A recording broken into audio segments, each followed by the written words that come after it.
Muchachos, en este momento vamos a hacer un recorderis de todo lo que hemos visto en propiedades mecánicas. Entonces podemos recordar cómo hemos visto específicamente propiedades como la dureza, que es el módulo elástico, que es la resistencia en tensión, que es el límite elástico, que es la resistencia última en tensión, la resiliencia, la tenacidad, la fragilidad, ¿sí? También hemos visto el efecto o los principales factores que juegan dentro de las propiedades mecánicas, como son la composición, la microestructura, la naturaleza de los enlaces, la estructura cristalina, los defectos dentro de esa estructura, el tamaño de grano, la deformación o el grado de deformación del grano, el estado como tal de la deformación, ¿sí? Y la temperatura, ¿sí? Que tiene un efecto significativo sobre las propiedades mecánicas. Cuando hablamos de las propiedades mecánicas, lo primero que vimos fue los tipos de deformación y cómo estos influenciaban las curvas de esfuerzo de deformación. Podíamos ver cómo había una zona elástica y una zona plástica. También hablamos de la deformación viscosa, que es la asociada a materiales que tienen un alto grado de fluidez, como por ejemplo la brea, el alquitrán, muchos casos del vidrio, el vidrio que es templado y laminado para las ventanas. Ese vidrio tiene un estado viscoso. También hablamos de la deformación viscoelástica, que les mencioné que la vamos a ampliar, ese conocimiento lo vamos a ampliar específicamente cuando veamos el capítulo de polímeros, ¿sí? Además de eso, además de eso, también hablamos de los mecanismos de deformación, hablamos de que hay varios tipos de mecanismos de deformación, aquí los listo, y dentro de esos también yo les mencionaba específicamente que en esta zona, en la zona elástica, teníamos los mecanismos asociados a el estiramiento como tal del enlace, que dependía del enlace, ¿sí? Dependía directamente de la energía de enlace. Sí, muchos de ustedes lo confunden con el módulo elástico, ¿sí? Quiero que por favor les quede claro que acá el mecanismo que rige como tal la deformación es la energía de enlace, ¿sí? El mecanismo es el estiramiento del enlace, por tanto la energía de enlace es la que rige el comportamiento elástico en esta zona. Ahora, cuando entramos en la zona de fluencia, esta meseta de fluencia, en esta meseta es característico la movilidad de las dislocaciones, una alta movilidad de las dislocaciones, que se comienzan a acumular en los límites de grano para comenzar a aumentar la resistencia, porque entonces el material empieza a oponer resistencia a esa deformación, ¿sí? Por tanto, el material tiene que, o digamos el equipo, tiene que aplicar una mayor fuerza, ¿sí? Y como el área se mantiene, entonces aumenta el esfuerzo hasta que llega a un punto máximo donde el esfuerzo comienza a irse para arriba. Yo les decía que el esfuerzo se iba para arriba porque el área va disminuyendo. Sin embargo, como esta gráfica se realiza asumiendo área inicial constante hasta el final, la gráfica queda con base en el área inicial. Luego teníamos el punto de tensión máxima, que es cuando es el punto de máxima acumulación de dislocaciones en el límite de grano, y en este punto teníamos específicamente que esas dislocaciones cedían y permitían la propagación de microporosidades, como lo vamos a ver más adelante, que se iban asociando y que permitían el desarrollo de específicamente la coalescencia de esas microporosidades, la propagación de la grieta y finalmente la fractura del material en la sección transversal más delgada, que en los materiales dúctiles, específicamente los materiales metálicos dúctiles, tiende a ser en el cuello. Cuando arrancamos con las propiedades mecánicas, arrancamos con la dureza. Específicamente hablamos de que la dureza es la resistencia que opone un material a ser rayado o la capacidad de un material de rayar a otro material. También hablamos de la capacidad de ser penetrado, ¿sí? Dentro de estos conceptos hablamos de que la dureza es directamente proporcional a la energía de enlace. Entonces una forma de identificar esta energía de enlace es a través del módulo elástico. A mayor módulo elástico, mayor energía de enlace, normalmente. A menor módulo elástico, menor energía de enlace. También esta dureza puede depender específicamente de la estructura. Ya veíamos cómo, por ejemplo, materiales alotrópicos, recordemos que los alotrópicos son las sustancias químicas puras, como el carbono, como el hierro, como el titanio, que tienen diferentes estructuras a temperatura ambiente. Dentro de esas, por ejemplo, hablábamos del carbono, que tiene formas alotrópicas como son el diamante, el grafito, el grafeno, el grafino y semejantes. Este material adquiere su dureza asociada específicamente a la energía de enlace, a la estructura, a la temperatura en que estemos analizando esa dureza y a los defectos que se presenten en la red. Estamos hablando específicamente de materiales cristalinos. Hablábamos de que la dureza de Mohs era una escala en la que se podía medir la dureza como tal de los materiales y que en esa dureza lo que se hace es simplemente probar un material con respecto a otro en escala de rayado. Entonces, por ejemplo, el yeso raya al talco, la calcita raya al yeso, la florita raya a la calcita, la patita raya la florita, el feldespato raya la patita, el cuarzo raya el feldespato, el topacio raya el cuarzo, el corindón raya el topacio y el diamante raya el corindón. Entonces, de esa manera se determina el grado de dureza. Sin embargo, esta era una escala de dureza más geológica, les decía yo, era una escala de dureza más asociada a geología como tal, a procesos geológicos. Hablábamos de que en la escala de Mohs la máxima dureza la tiene el diamante con una dureza de 10 y les mencionaba que había materiales que tenían materiales naturales y materiales sintéticos que tenían una dureza superior a la dureza del diamante. Dentro de esas teníamos la dureza de la lanzdelita, la dureza del fullerito, la dureza que es una estructura alternativa del carbono, es una estructura alotrópica del carbono. También teníamos la dureza de los nitroboruros de tungsteno. Bueno, entonces esto desde la perspectiva geológica. Sin embargo, cuando nosotros miramos los ensayos para determinación de dureza en la ingeniería, encontramos específicamente los ensayos de dureza por indentación y por rayado, ¿sí? Entonces los ensayos de indentación lo que hacen básicamente, como lo vamos a ver más adelante, una pequeña didáctica que creé para ustedes, es que esta carga que viene en la parte interna a través de un sistema de poleas se va a descargar con esta palanca cuando yo desee aplicar la carga sobre el material e indentar, ¿sí? Mientras que en este caso se hace una indentación puntual. Con este tornillo lo que yo hago es subir y bajar la probeta, ¿sí? Con este tornillo lo que hago es subir y bajar la probeta y ajustarla para dejarla a punto para comenzar el ensayo. Por ejemplo, en el caso de dureza Rockwell, con respecto al caso de dureza Brinell, el caso de dureza Brinell casi siempre requiere de la medición de la huella, mientras que el caso de dureza Rockwell casi siempre trabaja con una sincronización con este medidor de reloj. También yo debo ajustar la carga en función del material que voy a utilizar y el ensayo que estoy aplicando. Eso lo vamos a ver en unos instantes. Mientras que por el otro lado, ya cuando hablamos específicamente de recubrimientos o de ensayos de resistencia a la rayadura, existe el scratch test o el ensayo de rayadura, que básicamente consiste en un indentador, pero ya en este caso el indentador va a tener unos esfuerzos tanto transversales por el desplazamiento longitudinal del indentador, como unos esfuerzos de compresión por el mismo ensayo de dureza. Y esta es una imagen de un ensayo de dureza típico, ¿sí? Donde nosotros podemos ver cómo queda el desprendimiento. En este no solamente se analiza el desplazamiento, se analiza el patrón de la deformación, se analiza el patrón de la viruta que se retira. Y se utiliza mucho, sobre todo, cuando se quiere evaluar el tipo de adhesión entre la energía de adhesión entre un recubrimiento y un substrato. Recordemos que substrato es la superficie sobre la que se deposita o sobre la que se recubre. Bueno, continuando. Entonces, yo les decía que habían varios tipos de dureza. Estaban los ensayos de microdureza, estaban los ensayos de dureza de materiales no ferrosos y estaban los ensayos de dureza de materiales ferrosos y duros, ¿sí? Esta se rige por la E18, esta por la E10 y la E8 y esta por la E384. Bueno, recordemos que la microdureza se mide en Vickers y en Knopp. La dureza de materiales no ferrosos casi siempre se aplica en los ensayos Brinell y los ensayos Vickers, ¿sí?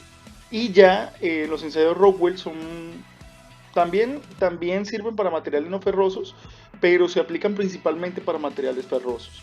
En estas técnicas resalta que estas tienen punta de diamante y en todas, digamos, los indentadores están fabricados con o carburos de tungsteno o aceros rápidos o aceros al tungsteno, ¿sí? Que también pues algunos de los aceros al tungsteno son aceros rápidos o aceros al cromomolibdeno, todo depende, aceros endurecidos o aceros de alta dureza. Bueno, cabe resaltar que pues obviamente para que puedan penetrar la mayor parte de los demás aceros. Cuando nosotros hacemos estos análisis, como les decía, el ensayo Brinell, que tenía el detalle de que aquí se requiere la medición de la huella, entonces hay un mayor rango de incertidumbre, por eso la mayor parte de la gente prefiere el ensayo Rockwell, que como les decía, el ensayo Rockwell se mide ya es directamente aquí con el reloj, eso da un mayor margen de exactitud en las mediciones, cuando se utiliza Rockwell en comparación con Brinell, especialmente si se utiliza diamante. La abreviación de Rockwell cambia A, B, C, D, E, F, G, H, K. Cambia en función de el tipo de punta y la carga que se aplica. Y esto cambia en función del tipo de material.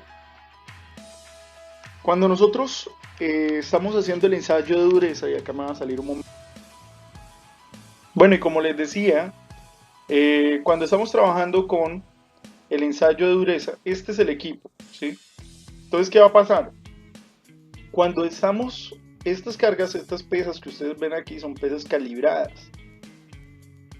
Son pesas de 50, 86, 100, 150, 250 gramos. Ahora, ¿qué pasa con esta carga? Esta es la carga que vamos a aplicar sobre el indentador, con un sistema de pesas adaptado a través de un sistema de poleas. Y esto específicamente va a verse reflejado, el grado de digamos, el grado de penetración va a verse reflejado específicamente en este reloj. Este reloj es una de las herramientas que utilizamos para medir como tal el desplazamiento y la deformación del material. ¿Cómo lo hacemos? Muy sencillo. El protocolo establecido por la norma, la ASTM 18, ¿sí? Hay varios protocolos, el de Rockwell básicamente se establece de la siguiente manera. Nosotros tenemos el indentador, ¿sí?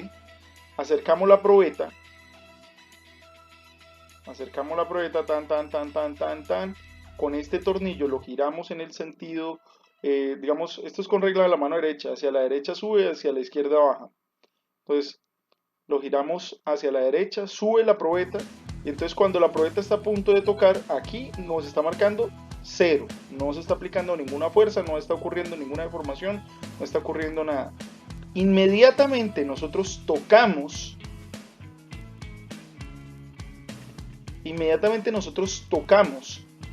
el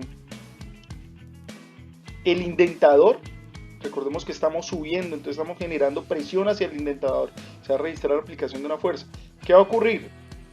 Este indicador va a pasar de 0 y va a empezar a indicar un crecimiento de la aplicación de la fuerza. De ahí vamos a dar 2 vueltas casi siempre, y cuando 2 vueltas y media, y cuando llegamos a la media, llegamos aquí, y aquí se queda quieto el indicador, y empieza, y revisamos que quede bien, digamos, eso llama que logre el setup, que logre la configuración. Eso es lo que nosotros llamamos precarga. Básicamente lo que nosotros hacemos es una ligera deformación, ¿sí? Es una ligera deformación que la vamos a poder ver específicamente aquí, ¿sí? Este es el procedimiento establecido por la norma, específicamente en el ensayo de Rockwell. ¿Qué ocurre? Estamos acercando el indentador, en este punto el indentador toca la muestra, comienza a crecer, comienza a moverse el resultado acá en el reloj, y luego entonces llegamos a la aplicación de una precarga. Cuando hicimos ese setup, aplicamos la precarga. ¿Qué hicimos? Penetramos ligeramente la superficie. Acuérdense que aquí estábamos tocando la superficie, ¿sí? Acá estamos tocando la superficie. Lo que hacemos es simplemente aplicamos una mínima precarga. ¿Y con esto qué vamos a eliminar? Vamos a eliminar del ensayo los efectos de la interacción de fuerzas atractivas y repulsivas entre el indentador y la superficie del material, que me pueden estar infiriendo en un error dentro de la medición. Luego, ¿qué pasa? Luego sencillamente ya apliqué la precarga, ¿sí? Ya hice un mínimo avance en la superficie del material, ahora voy a aplicar la carga. Con esta palanquita de aquí, suelto las pesas caen, inmediatamente el indentador penetra la superficie del material, avanza hasta que logra la máxima deformación, se calma, se estabiliza, recibe una recuperación elástica, deja de deformarse y logramos esta deformación de la probeta. Sin embargo, en esta deformación recordemos que estamos indentando materiales metálicos, esta deformación implica un componente plástico y un componente elástico. Entonces, cuando removemos la carga, tenemos una recuperación elástica. Esta recuperación elástica depende de que se haya estabilizado la deformación plástica, ¿sí? Necesitamos que se estabilice la deformación plástica, es decir, necesitamos que este relojito ya no se mueva más para identificar que ya se estabilizaron las cargas y que ya podemos remover, y que lo que va a haber de recuperación es efectivamente esa recuperación elástica. Una vez removemos, ¿qué vamos a observar dentro de la probeta? Algo muy sencillo. Vamos a observar una huella, ¿sí? Vamos a observar una huella, y esa huella es precisamente esta profundidad que ya quedó deformado el material, ¿sí? Y esa profundidad, como ustedes saben, al ser deformación plástica no se puede recuperar sino fundiendo el material o martillándolo o deformándolo de alguna manera, ¿sí? Pero eso ya no se recupera de forma natural. Y ya simplemente remuevo el indentador. En el ensayo Rockwell simplemente remuevo el indentador, no remuevo la carga.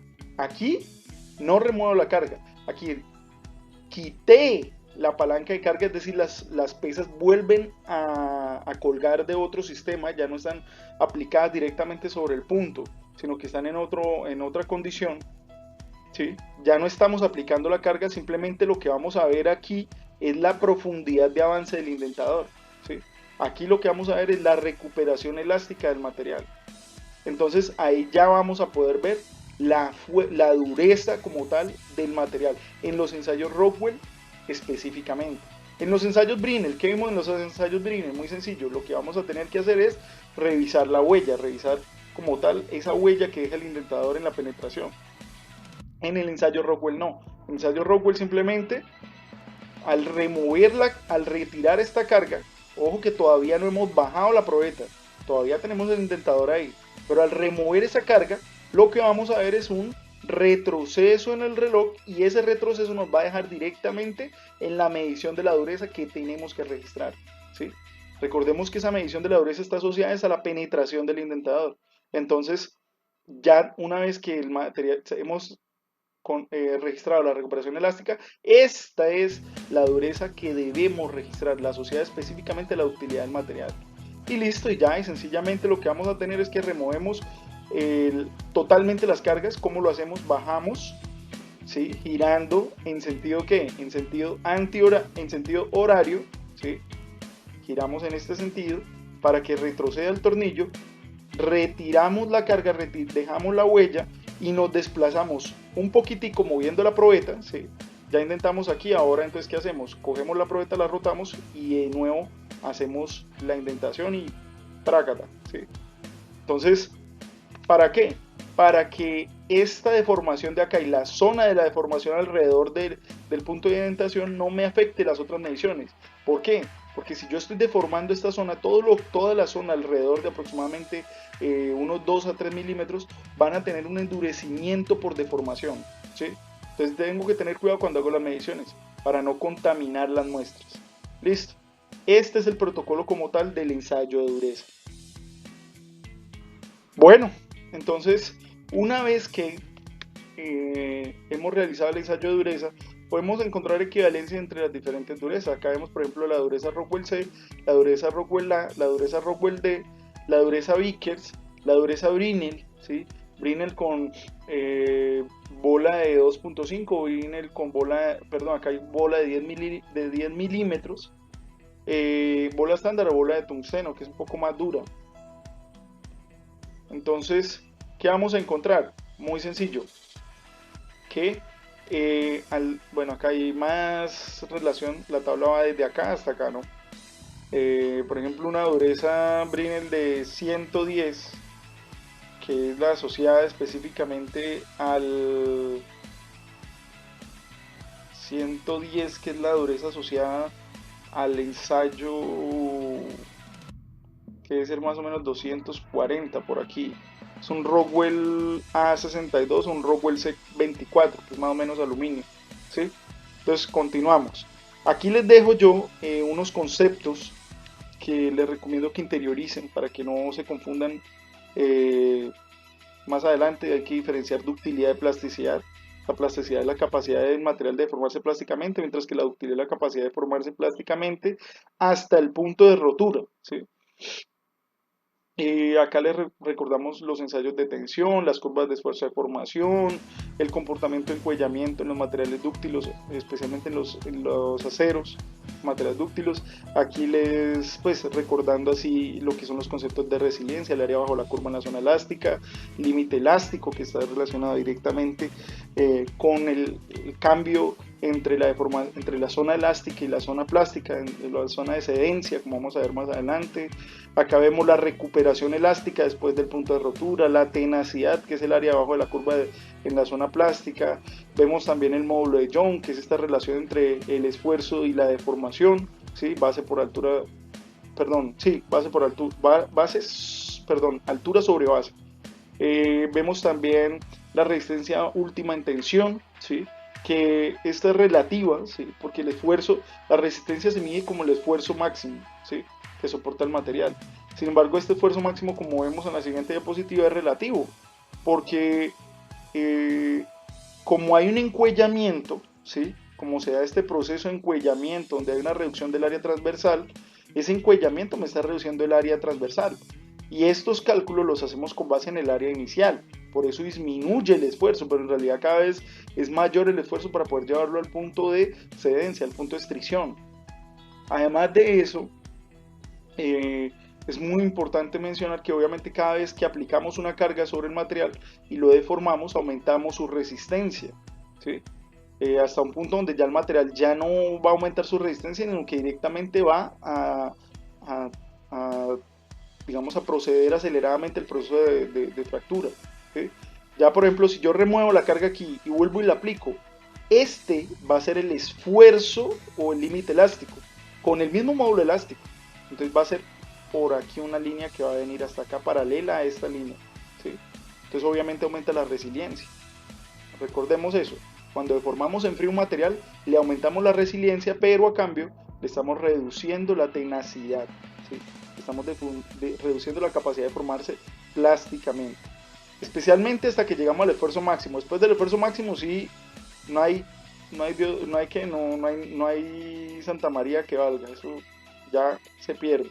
Acá les recuerdo que el material pues tiene unas zonas, tiene la zona elástica, tiene la zona de fluencia, tiene la zona de endurecimiento por deformación y finalmente la zona de estricción. Todo esto es la zona de comportamiento plástico, todo esto es la zona de comportamiento elástico. Acá tenemos el límite elástico, el esfuerzo de fluencia, hay un límite proporcional. Ese límite proporcional es útil para el cálculo del módulo elástico, ya, nada más. Además de eso, también tenemos el esfuerzo último de fractura, ¿sí? El esfuerzo de fractura.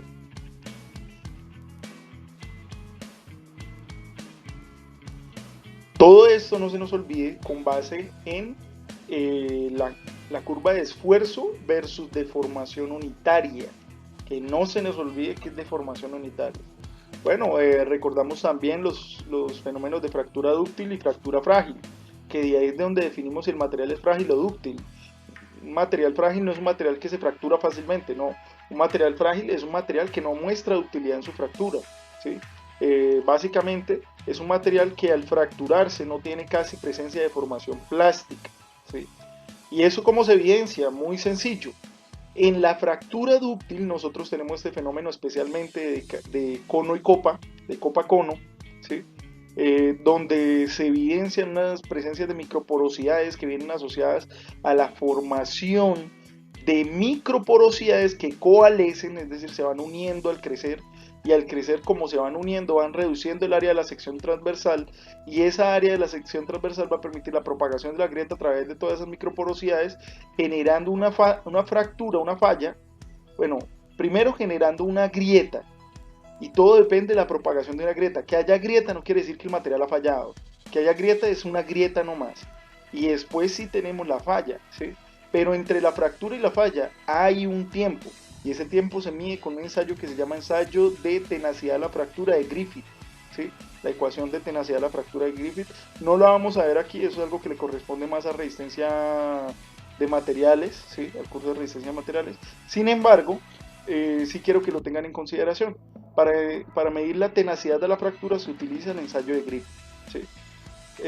Finalmente definimos como ductilidad ese límite, esa deformación final, ¿sí? Esa deformación final menos la recuperación elástica, ¿sí? Es decir, menos el límite elástico, menos, menos la longitud inicial, ¿sí? Sobre la longitud inicial. Lo puedo multiplicar por 100 o lo puedo dejar con un factor adimensional.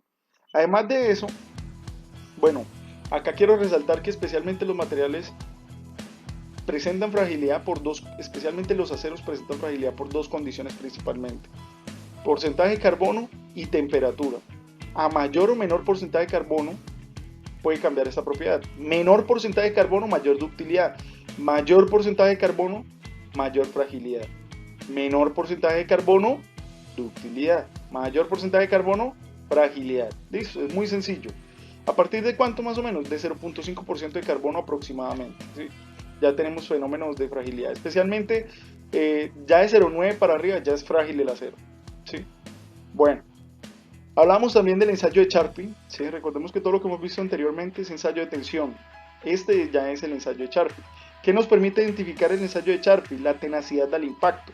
Es decir, la energía, la relación entre la energía y la resistencia o la energía que puede absorber el material antes de fallar.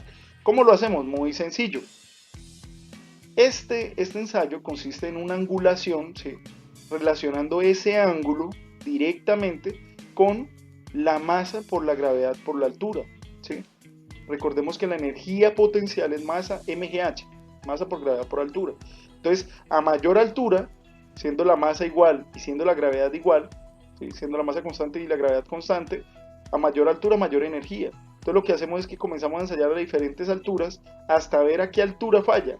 Y una vez con esa altura ya podemos calcular la energía potencial utilizada, y esa es la energía que absorbió.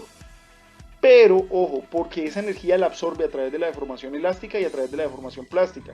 ¿Qué es lo más conveniente? Con esa energía le resto la resiliencia, y ahí que voy a tener la tenacidad al impacto, se llama esa propiedad, ¿sí? Entonces, calculo la energía aquí mgh, le resto la resiliencia y voy a tener la tenacidad al impacto. Bueno, cuando hago el ensayo de tenacidad al impacto, hay dos características que pueden influir fuertemente en la tenacidad al impacto del material. Y esas son, primero, la temperatura es la más importante, ¿sí? Los aceros, por ejemplo, este acero está más o menos 190 grados, no, está a más o menos menos 180 grados Celsius, más o menos, menos 180, menos 190 grados Celsius. ¿Qué pasa? Que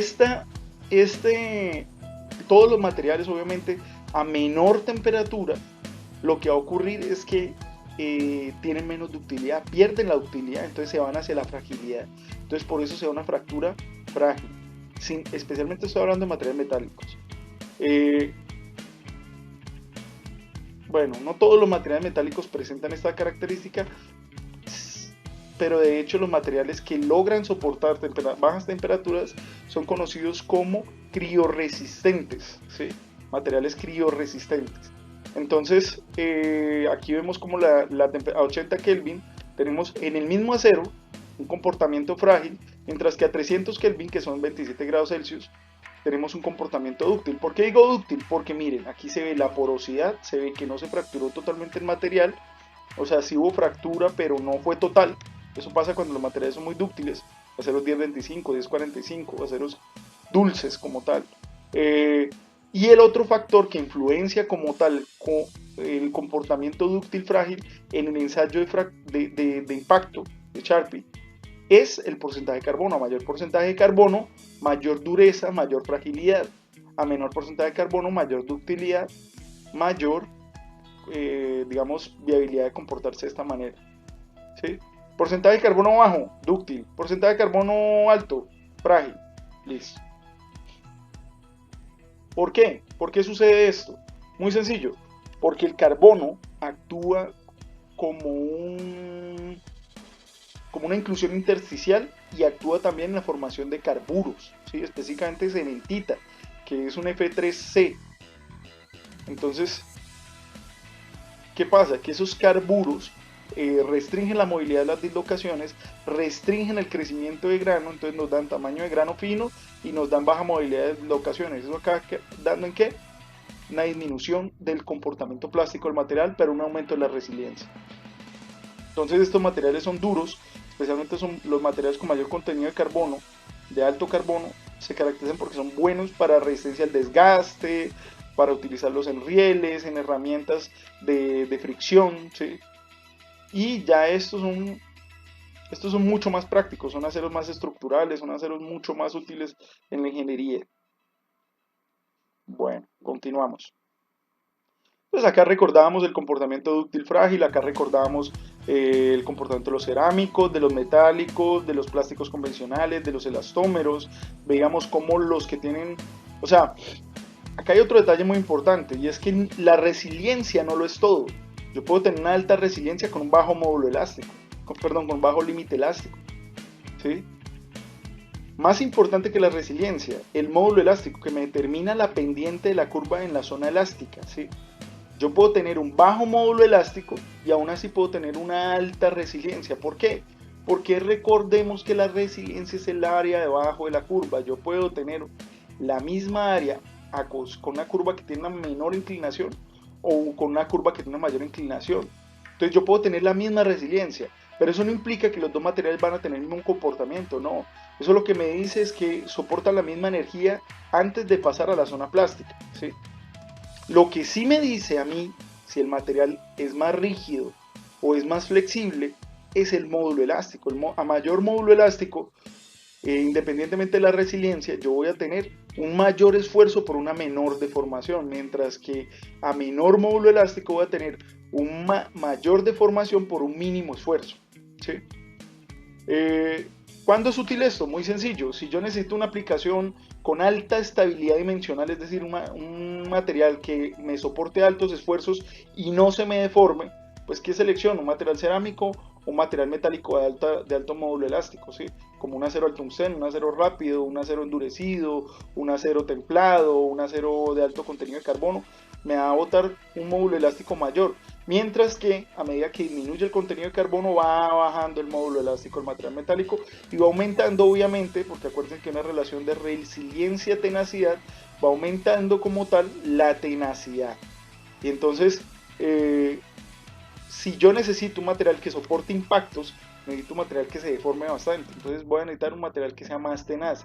Si yo necesito, por ejemplo, un acero que se me deforme ante procesos de erosión, cuando estoy transportando gravilla, cuando estoy transportando crudo, pues entonces ya tengo que buscar una relación equilibrada entre la resiliencia y la tenacidad.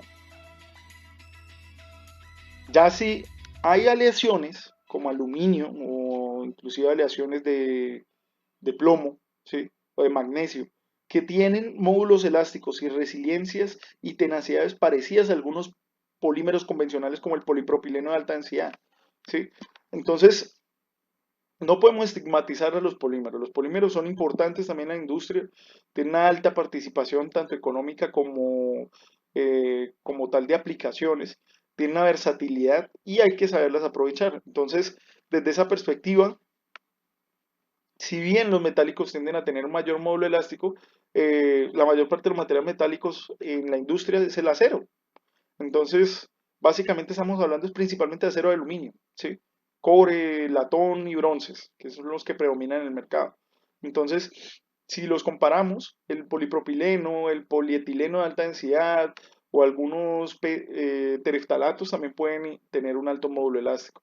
Inclusive si voy a hablar de resiliencia, los chalecos antibalas están hechos de Kevlar, no de óxido de aluminio, corindón, no, están hechos de Kevlar. Entonces, eh, eso viene debido a un buen equilibrio entre resiliencia y tenacidad. Materiales como la baquelita también que tiene alto módulo elástico. Entonces, no podemos estigmatizar como tal a los polímeros. Los que sí tienen el menor módulo elástico son definitivamente los elastómeros, que tienen una estructura específica y particular que vamos a ver cuando veamos polímeros. Entonces, eso que se les quede grabado, ¿no? Los elastómeros son un tipo de polímeros que tienen, que tienen el menor módulo elástico, pero tienen el mayor límite elástico, ¿sí? Tienen la mayor elasticidad. Bueno, antes de continuar, les recordaba yo acá que el comportamiento típico de un material metálico, ¿sí? Comportamiento elastoplástico, primero una zona elástica, luego una zona de movilidad y dislocaciones, luego una zona de endurecimiento por deformación y una zona de estrición y finalmente el punto de rotura. Recordemos también que hay otros materiales que tienen otros comportamientos que vamos a ver más adelante. Vemos también el comportamiento de los cerámicos, que viene asociado específicamente a un aumento del módulo elástico y una disminución absoluta de la ductilidad, o sea, casi no tienen ductilidad. Entonces ahí entran todo lo que son los vidrios, los aceros templados, que tienen un poco más de ductilidad, los materiales cerámicos, los óxidos de, lo que son los óxidos de circonio y semejantes, ¿sí? Algo muy importante de estos materiales es que, eh, pues nada, que soportan altos esfuerzos con bajo cambio dimensional. Entonces, fragilidad, y grábense esto, y esto es muy importante y grábenselo para toda la vida, muchachos, es que fragilidad es básicamente lo contrario a ductilidad. Porque uno siempre cuando piensa en frágil piensa en un huevo, piensa en una criatura muy débil. No, fragilidad no es debilidad, fragilidad es simplemente ausencia o carencia de ductilidad, ¿sí? Mientras que ductilidad es una alta, pues una alta no, ductilidad es la capacidad que tiene el material de deformarse hasta el punto de rotura en forma plástica, ¿sí? Entonces, si se deforma plásticamente hasta el punto de rotura considerablemente con respecto a la deformación elástica, pues entonces es un material dúctil. Si no, ojo, con respecto a la deformación elástica, si no, entonces es un material frágil, ¿sí? Obviamente un material dúctil es un material tenaz, porque a mayor ductilidad, mayor tenacidad. Continuamos. El ensayo de flexión. Acá no voy a profundizar mucho, muchachos, porque esto lo van a ver ustedes con bastante profundidad, tanto en estática como en resistencia de materiales. Entonces, lo que sí les voy a decir es que lo importante como tal en los ensayos de flexión es un ensayo típico llamado flexión de 3 puntos, donde lo que ocurre es básicamente que se aplican 2 puntos de soporte y un punto de aplicación de la carga, ¿sí? Y los dos soportes son fijos, para que no haya rotación como tal de la viga. Se le llama viga especialmente a esos materiales que tienen una sección transversal considerablemente diferente a su sección longitudinal. Además de eso, quiero mencionar que en este tipo de ensayos lo que más prevalece sobre la resistencia en flexión es la sección transversal, porque la ecuación del esfuerzo normal, que es el esfuerzo máximo que soporta en flexión un material al aplicarle esa fuerza en el punto medio, va a ser proporcional al momento flectante sobre, eh, sobre la inercia de la sección transversal por este es el centroide. Entonces, ¿qué quiere decir esto? Para que ustedes me entiendan. El momento flectante, pues ustedes saben cómo se calcula un momento, ¿no? Fuerza por distancia. Entonces, ¿qué pasa? Que ese momento me va a decir digamos, el comportamiento flectante del material, esa capacidad flectante. Este C es la distancia del, del centro de masas al borde. Y luego lo que voy a tener es que esta inercia va a depender directamente de la sección transversal. Entonces, uno de los factores con los que más juegan los ingenieros es el perfil de la sección transversal, ¿sí? porque este es el que aumenta o disminuye ese comportamiento en resistencia. No sé si ustedes recuerdan un video que yo les pasé de una arquitecta que se llama Ter, una española, donde ella hablaba cómo era que se distribuían los esfuerzos en compresión y en tensión, y también habla de los esfuerzos en flexión, y dice cómo específicamente la flexión contribuye a la resistencia en tensión o depende de la resistencia en tensión y cómo eso puede ser aprovechado para la optimización topológica de puentes como el que ella muestra en el video. Es muy, muy interesante. Ya lo que nos queda entonces es el esfuerzo en compresión, el ensayo de compresión, que es un ensayo bastante sencillo, bastante práctico, es el más utilizado, ¿sí? Se utiliza principalmente para ensayar concretos, pero también se utiliza para ensayar lo que son ladrillos, morteros. Vale que no se puede, pero si se pudiera, se haría ahí también. Básicamente, este ensayo lo que nos permite es identificar lo mismo que la tensión, pero con los esfuerzos en compresión. Y se utiliza para materiales frágiles, porque como los materiales frágiles no soportan la tensión, o sea, no tienen como tal deformación plástica, entonces es difícil llegar con una mordaza y tomar el material y lograr los valores de resistencia en tensión. Entonces lo que se hace es el ensayo en compresión. Eso pasa principalmente en concretos. Y acabo de hacer una distinción. Un concreto no es lo mismo que un cemento, no es lo mismo que un hormigón. El cemento es el material que viene del procesamiento de la cal y de los carbonatos de calcio y específicamente se llama clinker en la mayor parte de los casos, ¿sí? Ahí es donde nosotros lo llamamos cemento tipo Portland. Por ejemplo, el clinker tipo Portland es el cemento que más se utiliza en el mundo entero, ¿sí? Eh, ¿Qué más les digo yo? El cemento es básicamente la sustancia que permite cementar. Cementar es unir, ¿sí? Cementar es solidificar. Y eso lo hace a través de la formación, de la reacción de carbur, ¿cómo es? De carbonatos, no, carbonatos de calcio, hidróxidos de calcio con sílice, ¿sí? Ellos reaccionan y forman principalmente tres componentes primordiales que son la alita, la velita y la celita, ¿sí? Que son hidroxilicatos, ¿sí?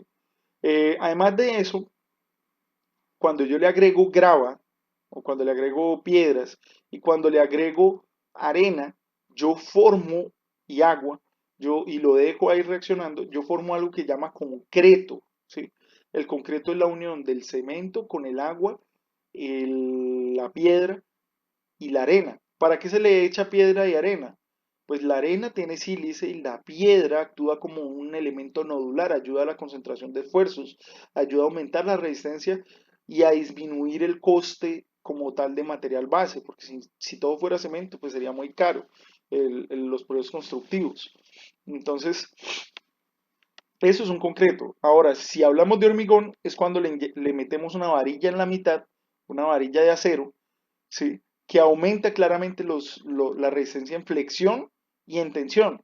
Entonces, la varilla aumenta la resistencia como tal del concreto. Y si además de eso la varilla es corrugada, aumenta la sismoresistencia, que es la fatiga o el desgaste que tiene el material a la movilidad de esa varilla en el interior por movimientos sísmicos.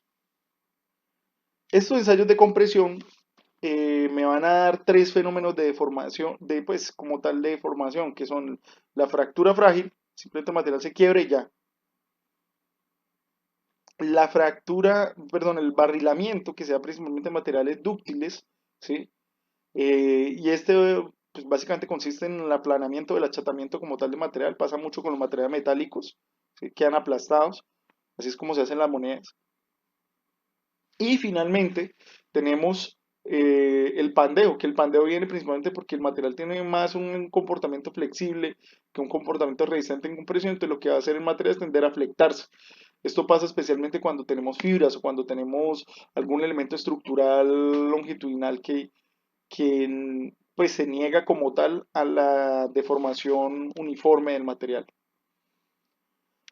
Bueno, finalmente las curvas que nos arrojan los ensayos de compresión son muy parecidas a las curvas de los ensayos en tensión. La única diferencia es que pues están en compresión y obviamente entonces el módulo ya no se llama módulo, módulo elástico o módulo de Young, sino se llama módulo de compresión, ¿sí? Eh, el módulo de compresión y pues claramente como son materiales frágiles, la mayor parte del comportamiento es elástico. Bueno muchachos, hemos llegado al final de ese capítulo que son las propiedades mecánicas de los materiales. Quiero resaltar, bueno, aquí ya para cerrar, que sí, el acero es más resistente que el concreto, pero el concreto es más económico, digamos que los volúmenes de acero que se requerirían para poder construir casas en acero son muy elevados y pues la relación costo-beneficio no es eficiente, por tanto el concreto es el material que viene a satisfacer esas necesidades o esos requerimientos constructivos, ¿sí? Eh, les voy a dejar. Primero que todo les agradezco por haber prestado atención hasta el final, espero que les guste, no se olviden de dejar un like, de darle manito arriba ahí, suscribirse al canal para más programas más adelante. Espero que les haya gustado la presentación, muchachos, la hice con mucho cariño. Cualquier duda, cualquier inquietud me la pueden dejar en los comentarios o me la pueden hacer por los grupos, por los medios que tenemos para comunicarnos. Quería mencionarles dos cositas. Esta es la literatura que utilicé para la construcción de las diapositivas. Les recomiendo mucho este video, el segundo. El segundo, este pues para la curva de esfuerzo de formación en el- que tuvieron que hacer en Excel. Y este para una explicación de otro profesor, para que ustedes vean, por ejemplo, cómo explica otro profesor lo que son los materiales metálicos. Antes de continuar, Eh, no, mentiras, no, muchachos, ya. Por ahora los voy a dejar ya tranquilos. Espero que hayan disfrutado todo. Nuevamente, denle like, suscríbanse. Chao, muchachos. Les dejo un mensajito.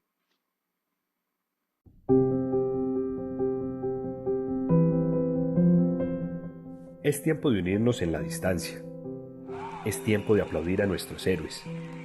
Es tiempo de entender que no somos islas, que te necesitamos, nos necesitamos. Pronto volveremos a abrazarnos con más fuerza. Volveremos a recorrer los espacios donde hemos soñado, donde hemos amado, donde hemos aprendido y seremos mejores. Somos todos. Somos una familia. Somos UPB.